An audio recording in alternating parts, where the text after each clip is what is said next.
The CEO was used to silence. His office, high above the city, was designed to keep the world out.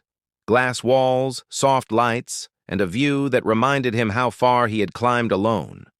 That afternoon, he was reviewing reports when a small voice broke the quiet. "There's a camera in your office," the little boy whispered. The CEO looked up, startled. A boy, no older than 8, stood near the door clutching a worn backpack. His eyes were wide, serious, not playful.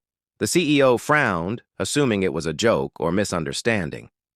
"What camera?" he asked calmly. The boy pointed toward a smoke detector near the ceiling. "That one," he said. "It's not for smoke." The CEO smiled politely, though irritation crept in. He pressed the intercom to call security, but something in the boy's trembling voice made him pause. "How do you know that?" the CEO asked. "My dad installs cameras," the boy replied softly. "Hidden ones. He showed me once. That blinking light means someone is watching."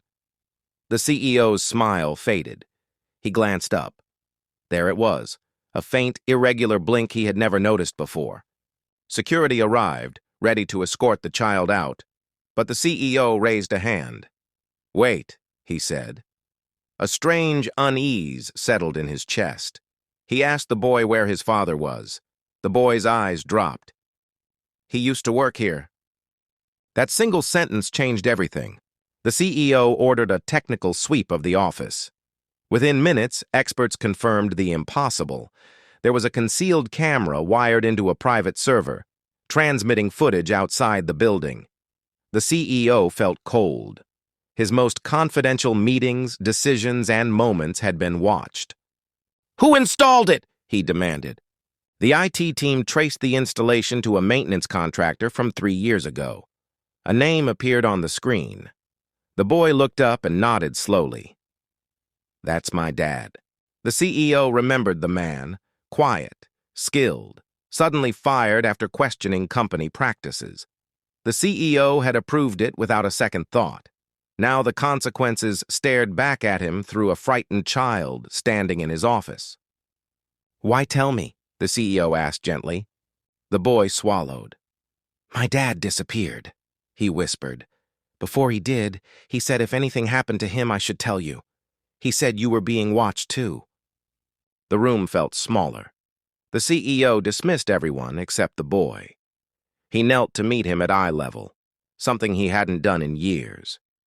"You did the right thing," he said, his voice steady but heavy. An internal investigation exploded overnight. More hidden devices were found, not just in the CEO's office, but in boardrooms and executive lounges. Evidence revealed corporate espionage involving high-level insiders selling information. The maintenance worker had discovered it and paid the price. The CEO went public. He exposed the entire network, resigning several powerful executives and cooperating fully with authorities. The media praised his transparency, but he knew the truth. A child's courage had saved him from being a puppet.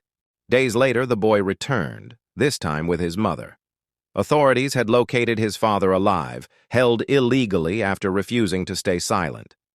The reunion happened quietly, in the same office where the secret had been revealed. The CEO watched from a distance, his chest tight.